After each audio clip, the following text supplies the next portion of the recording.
Hi friends, happy Holi to all. Myself Abhishek Dubey. यार बड़ा बिजनेस.com तो नहीं, लेकिन हाँ छोटा मोटा बिजनेस.com। सो आज मैं जॉब को और लाइफ को बैलेंस करने के लिए बताऊंगा किस तरीके से हम बैलेंस करते हैं, और बहुत सारी ऐसी बेवकूफ़ियां जो हम कर रहे होते हैं। सबसे पहला पॉइंट, जॉब आपकी लाइफ नहीं है, यह सिर्फ और सिर्फ एक जॉब है। एक्चुअली यह हम जानते तो सभी लोग हैं, लेकिन हमें इसका अंदाजा नहीं है। मैं एक एग्जांपल लेता हूं। मान लीजिए कोई एक स्कूल है, वह 1 स्टूडेंट से स्टार्ट होता है। आप वहां पे गए एज अ प्रिंसिपल, 20,000, 25,000, 30,000 जो भी शुरुआती सैलरी हो, और लास्ट सैलरी आपको मैक्सिमम 1.5 लाख, उससे ज़्यादा तो मिलेगा नहीं। तो शुरुआती सैलरी जो भी आपको दी जा रही थी, आपको दिया गया। आपने वहां पे 12 घंटे की जगह 24 घंटे फोकस करना शुरू कर दिया। आप सो रहे हैं तब भी अपने जॉब के विषय में सोच रहे हैं, आप बच्चों के बीच में हैं तब भी जॉब के विषय में सोच रहे हैं, कोई फेस्टिवल है तब भी जॉब के विषय में सोच रहे हैं। ओके, इससे आपके कंपनी का ग्रोथ तो होगा, एंड ऑब्वियस है कि जो ऑनर है वह आपसे खुश भी होगा। लेकिन फ्रेंड्स, यह बताइए कि जिस दिन आप 55 या 60 साल के होंगे, अगर आप रिटायर नहीं होंगे तो रिटायर कर दिए जाएंगे। अगर रिटायर नहीं हुए तो रिटायर कर दिए जाएंगे, और रिटायरमेंट के बाद आप उस स्कूल का एक धूल भी नहीं ले जा पाएंगे। उनका अगला जनरेशन आएगा, वह आपको ऐसे ही निकाल के फेंक देगा जैसा कि किसी सब्जी में से तेज पत्ता को फेंक दिया जाता है, और फिर आपकी जगह दूसरा प्रिंसिपल आएगा और उसी तरीके से कंटिन्यू करेगा उसी लेगेसी को, और उनका जो बेटा है वो फिर से साहब बन के उसी पैसे का यूज करना शुरू कर देगा। तो क्या हम करें ही ना इस चीज को? नहीं करिए। आप वहां पे 1 से 1 करोड़ बच्चे कर दीजिए, लेकिन उस ड्यूरेशन में आप यह भी याद रखिए कि आपके साइड में कोई एक बिजनेस आपका डेवलप होता रहे, कि जब आप 50 प्लस या 55 प्लस में हो तो आपका one of the source of income generate होता रहे, जिससे कि जब आप उस चीज को लिप करें तो वहां पे भी वर्कआउट कर ले। और 8 से 9 घंटे आप अपने करंट जॉब पे दे, इसके बाद का जो फोकस है वह स्वयं पे भी दे। यह जनरली एक निगेटिव एटीट्यूड होता है कि नहीं नहीं हम यह करेंगे, हम वो करेंगे, हम करेंगे। ओके, अपने लिए भी करना चाहिए, क्योंकि job is not your life, job is a small job only. Second part आता है कि आप अपनी कंपनी को बोलते हो कि भाई, जो ऑनर होता है वो कहता है, पीके ग्रुप ऑफ एजुकेशन भी जो ज्वाइन करता है, मेरे 2 वेंचर हैं, एक तो पीके कंसल्टेंसी, दूसरा हमारा जो पीके ग्रुप के अंदर ही कैटलाइजर एकेडमिया है, जिसके नाम से मेरे SIPs प्रोग्राम चलते हैं ऑल ओवर इंडिया में।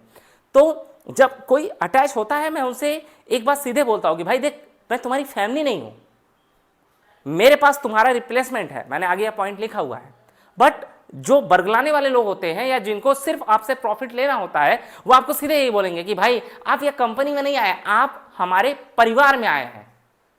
एक बात याद रखिएगा, कंपनी सिर्फ और सिर्फ ओनली एंड ओनली, मैं अगेन यूज कर रहा हूं, ओनली एंड ओनली प्रॉफिट के लिए होता है। कंपनी किसी इमोशन के लिए नहीं होता है, कंपनी सिर्फ एंड सिर्फ प्रॉफिट के लिए होता है। एक एग्जांपल दे रहा हूं मैं, अक्षय कुमार और सुनील दत्त। शायद अगर आप सुनील जी को देखिए तो इनिशियली वह लीड रोल में होते थे, अक्षय कुमार साइड रोल में होते थे। सेम कंपनी में आज के डेट में अक्षय कुमार जी लीड रोल में होते हैं and Sunil ji side role में होते हैं। सुनील जी के लिए वहां पे कोई एक इमोशन नहीं है, सिर्फ उस समय सुनील जी का सिक्का चलता था तो वह आगे थे, आज के डेट में अक्षय कुमार का सिक्का चलता है तो अक्षय कुमार आगे हैं। कंपनी को आपके पर्सनल लाइफ से कुछ भी नहीं लेना देना है, वह सिर्फ और सिर्फ प्रॉफिट के लिए एग्जिस्ट करता है। अगर आप उसको प्रॉफिट दे सकते हैं तो दीजिए, वरना जाइए यहां से। तो that's the about the company. आपकी खुद की जिम्मेदारी सिर्फ और सिर्फ आपकी है। दोस्तों, ये बातें अपने टेबल पे लिख लेना कभी, क्योंकि जिस जर्नी को आप स्टार्ट करते हैं जॉब की, यह इतनी खतरनाक होती है कि स्लो पॉइजन के रूप में आपको सैलरी दे दी जाती है, और जब तक आपको पता चलता है कि आपका पूरा लाइफ तबाह हो चुका है, तब तक आपका रिटायरमेंट का एज आ जाता है। तो सबसे पहली part, job is not your life. मेरे साथ बोलिएगा, जॉब आपकी जिंदगी नहीं है, जॉब सिर्फ एक जॉब है। कंपनी आपकी फैमिली नहीं है, कंपनी का मेन मोटो सिर्फ और सिर्फ प्रॉफिट है। कंपनी को प्रॉफिट जरूर दीजिए, आपकी वजह से कंपनी प्रॉफिट में रहेगी, तभी कंपनी आपको रखेगी, लेकिन सिर्फ कंपनी को प्रॉफिट मत दीजिए। उसका जो 8 से 10 घंटे का टाइम है, उस 10 घंटे के बाद कुछ टाइम आपके पर्सनल बिजनेस के लिए आपके पास होना चाहिए, R&D के लिए आपके पास होना चाहिए। मैं आपको खुद का केस बताता हूं मित्र, मैं 1 साल पहले जस्ट जॉब छोड़ा था। 22 फरवरी को मेरी आखिरी जॉब थी पुणे लोक सेवा प्रतिष्ठान में। उसके बाद मैंने कोई जॉब दूसरी नहीं पकड़ी। 1 साल तक होने वाला है। इस 1 साल के अंदर मैंने दो अलग अलग वेंचर दुकानें डाली, दो अलग अलग वेंचर हो गए। आज के डेट में मैं 6 महीने से लगातार R&D करते करते यह पाया हूं कि मेरा रोबोटिक्स में इंटरेस्ट है, और मैं आने वाले 12 साल के अंदर एक नया AI रोबोट जनरेट करके मार्केट में लॉन्च करने का सपना रखता हूं, जो कि मुझे शायद भविष्य में यूनिकॉर्न बनाए। तो यह मैं तभी कर पाया जब मैं अपने जॉब प्रोस्पेक्टस को छोड़ा। लेकिन मैं यह नहीं कर रहा हूं कि डायरेक्टली आप जॉब को छोड़े। जब मैं अपने जॉब में था तो उस समय भी मैंने साइड में कई सारे बिजनेसेस स्टार्ट किए। जब वो स्टेबल हुआ, जब मुझे लगा कि नहीं अब मेरा रोटी कपड़ा मकान का टेंशन खत्म, तब मैंने उस चीज को वर्कआउट किया। लेकिन ये तभी कर पाएंगे ना जब आपके दिमाग में एटीट्यूड होगा कि आपकी कंपनी से प्रॉफिट के लिए एग्जिस्ट करती है, उसको प्रॉफिट देते रहो और साइड में अपने प्रॉफिट के बारे में भी सोचते रहो। मैं कोचिंग इंडस्ट्री में एक बड़ा निगेटिव पॉइंट बताता हूं कि कभी कोई टीचर जाता है और 6 महीने 8 महीने होने की वजह से या 1-2 साल होने की वजह से उसको कोऑर्डिनेटर बना दिया जाता है, उसको सेंटर हेड बना दिया जाता है। अब उसको लगता है कि वह कंपनी उसको कभी निकाल ही नहीं सकती। यह सबसे बड़ी बेवकूफ़ी है। अब जब सपोज उसको कोई कंसल्टेंसी कॉल करता है कि सर आपको कोई टीचर चाहिए, तो वह इतना बेहूदगी से पेश आता है कि जैसे लगता है कि उस कंपनी का वह बाप है। देन आफ्टर जब उसके यहां कोई टीचर जाता है तो इतना खतरनाक तरीके से वह रिटेन और डेमो लेता है उसका, जैसे लगता है कि दोबारा वह जो सेंटर हेड है उसको कभी रिटेन डेमो देना ही नहीं पड़ेगा। और फाइनली मैं बताता हूं, मेरे लाइफ में ऐसे 35 एग्जाम्पल हैं जो उस कंपनी से लात मार के बाहर निकाल दिए गए, और आज के डेट में हमसे बोलते हैं कि सर डेमो बेस पे कहीं करा दो। और अगर हम कहीं डेमो बेस पे कराते हैं तो वहां पता चलता है कि वहां पे जो उनका डेमो ले रहा होता है वो उनकी कंपनी में डेमो के लिए गया होता है। तो कभी भी आप किसी का इंटरव्यू लें किसी भी कंपनी में, या कभी भी आप उसका डेमो लें, तो यस ऑफकोर्स उस क्वालिटी के हिसाब से उसको जज जरूर करें, लेकिन उस क्वालिटी के बियॉन्ड नहीं। कई बार बायो में लगते हैं लोग रमेश गुप्ता से क्वेश्चन पूछने, अरे भाई एनसीईआरटी से क्वेश्चन आता है। आईटी सेक्टर में भी मैं बड़े लेवल पे आज के डेट में काम कर रहा हूं भाई। जो करंट सिनेरियो चल रहा है सॉफ्टवेयर एंट्री की, उसके बारे में पूछो। आप जावा और HTML में कहां चाह रहे हो, जिसका आज के डेट में प्रैक्टिकल कोई पर्पस है ही नहीं। So this thing must be minded by us during the job. Second, ये यार सबसे खतरनाक चीज है, ठीक है। आपके साथ जो काम कर रहे हैं वो आपकी फैमिली नहीं है। आपके साथ जो काम कर रहे हैं वह आपकी फैमिली नहीं है, वह आपके फ्रेंड नहीं है, उनका अपना पर्सनल इंटरेस्ट है। कई बार आप यह सोच के कि यह किसी को नहीं बताएगा, आप अपने मालिक की बुराई कर जाते हैं और वह वहां पे जाके चापलूसी कर जाता है और आपको कंपनी से बाहर करा देता है। यह प्राइवेट सेक्टर में जनरल प्रैक्टिस है। तो जब भी आप जहां जॉब कर रहे हैं वहां के जो 4 लोग हैं उनको अपना फ्रेंड ना मानो। सबसे पहला मिस्टेक, आप तो मतलब लगता है ये मेरा फैमिली है। मैं कई बार मेरे साथ होता है कि सर मुझे XYZ जगह पे जॉब चाहिए, लेकिन मेरे साथ यह एक ABCD बंदा है, उसको भी साथ में ही लेके जाऊंगा तभी जाऊंगा, नहीं तो नहीं जाऊंगा। पता चला आपका टैलेंट काफी सुपर है, उस बंदे का टैलेंट 0 है और आप इसी वजह से अपना लॉस किए जा रहे हो। बाद में ऐसे भी केस आते हैं, मेरे साथ गुवाहाटी में हुआ था, उसको ABC वाले को जॉब मिल गया और आप वहीं पे अटके रह गए और फाइनली आपके लास्ट मंथ का पैसा भी मर गया। तो याद रखिएगा मित्र, आपके साथ जो काम कर रहे हैं ना, उनका अपना पर्सनल इंटरेस्ट है, उनके अपनी पर्सनल फैमिली प्रॉब्लम है, वह आपके साथ सिर्फ और सिर्फ काम कर रहे हैं। वो आपके दोस्त नहीं है और ना कभी हो सकते हैं। जो भी 10 साल से इस मार्केट में काम कर रहे हैं उनको पता होगा कि 3 साल पहले काम करने वाला या इवन 2 साल पहले काम करने वाला, 1 साल पहले काम करने वाला, एक कंपनी पहले काम करने वाला बंदा कभी कभी कांटेक्ट में आता है। और जब उसके साथ काम कर रहे होते हैं तो हमें लगता है कि यार ये तो मेरी फैमिली है। सो जब भी आप किसी चीज के बारे में उससे डिस्कस करें, कई सारी बातें सोच कर करें कि कहीं ऐसा कोई बात या लीक कर गया तो मेरा क्या होगा। नेक्स्ट पार्ट आता है कि अगर आप कहीं जॉब कर रहे हैं ना,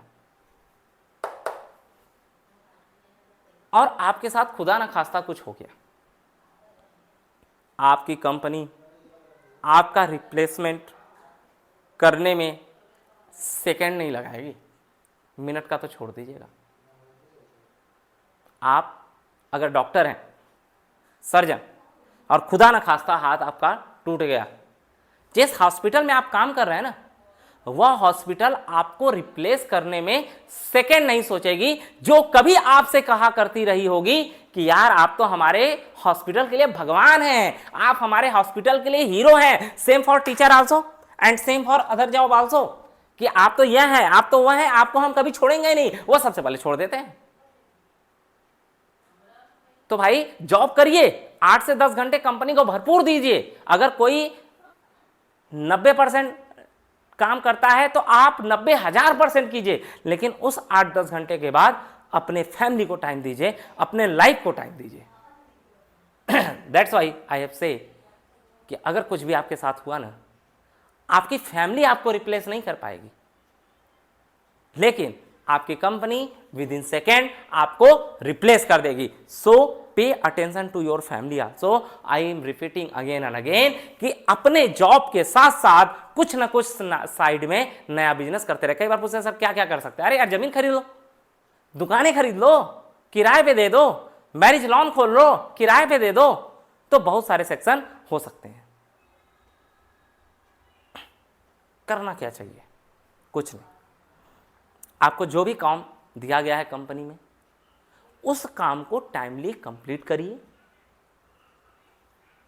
पैसा लीजिए और चले जाइए।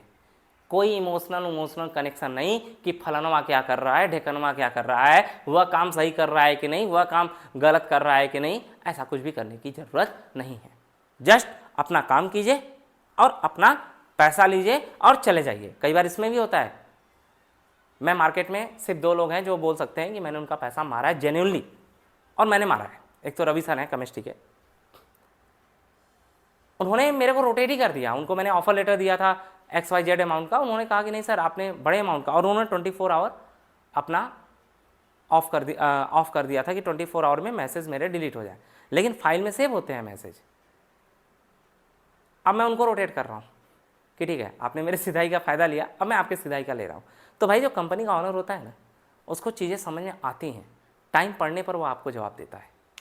इसी तरीके से आपके साथ क्या होना चाहिए, जेन्युइन तरीके से कंपनी से अगर आपको 100 रुपये बन रहा हो तो उससे 100 रुपये लो। अगर आपको लग रहा है कि जैसे आज के डेट में मुझे मेरी ज़रूरत कंपनी को ज़्यादा है तो मैं ज़्यादा डिमांड कर लूँ, तो जिस दिन कंपनी को आपकी ज़रूरत कम से कम होगी ना, तो जितना आपने डिमांड दिया है उसका 2 गुना वो आपसे वसूलना भी जाती है।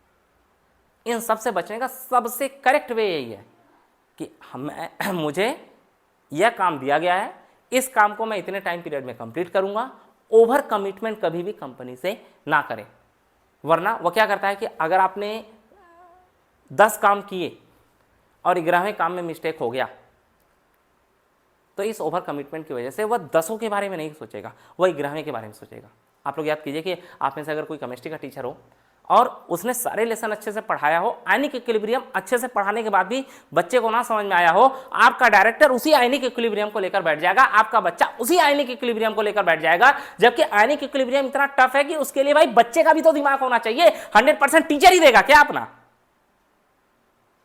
तो ओवर कमिटमेंट ना करो, कमिटमेंट उतना ही करो जितना कंप्लीट कर सको, या उससे भी थोड़ा कम करो। आपको लगेगा नहीं नहीं डायरेक्टर मुझे जॉब पे नहीं लेगा भाई, उसको रियलिटी ज़्यादा पसंद है, और वह आप रियलिस्टिक हो या अनरियलिस्टिक हो, यह डायरेक्टर आपसे ज़्यादा जानता है, क्योंकि वह उस फेस को पास आउट करके आया है। तो बहुत ज़्यादा बूस्टिंग करने की ज़रूरत नहीं है, जस्ट आओ अपना काम करो, जो भी आपने प्रॉमिसिंग किया है उस वर्कआउट को करो, उससे एक्स्ट्रा करने की ज़रूरत नहीं है। अगर एक्स्ट्रा हो जाता है तो अच्छी बात है, उस टाइम पीरियड पर अपना पैसा लो, अपने घर जाओ and enjoy your life. Lastly, your life is important for your, always remember everyone have your replacement except your family. Lastly, career के बियॉन्ड भी लाइफ है। लोग कहते हैं कि IIT बन जाऊंगा तो खुश हो जाऊंगा, डॉक्टर बन जाऊंगा तो खुश हो जाऊंगा, IAS बन जाऊंगा तो खुश हो जाऊंगा, जज बन जाऊंगा तो खुश हो जाऊंगा। यार यह बताओ कि इनमें से ऐसा कौन है जो सुसाइड नहीं करता? क्या IAS सुसाइड नहीं कर रहा है? क्या डॉक्टर सुसाइड नहीं कर रहा है? क्या जज सुसाइड नहीं कर रहा है? भाई सभी लोग सुसाइड कर रहे हैं आज के डेट में। मेन चीज यह है कि हमें स्ट्रेस मैनेजमेंट नहीं बताया गया है। आपको क्या लगता है कि क्यों मोदी जी आगे हैं, क्यों राहुल जी पीछे हैं? राहुल जी दुनिया के सबसे बड़े यूनिवर्सिटी में तो पढ़ सकते हैं, लेकिन जो ग्राउंड नॉलेज है ना, वो ग्राउंड नॉलेज सिर्फ ग्राउंड ही देता है जब आप फील्ड में ट्रेवल करते हैं। थैंक्स लॉट, जो भी मेरी नॉलेज थी, जो भी मेरी समझ थी, उसके हिसाब से मैंने चीज़ें बताई। वीडियो मैंने शॉर्ट बनाई। फिर भी अगर आपको किसी और टॉपिक पे वीडियो चाहिए तो you can comment me. Thanks lot, share to all, thank you.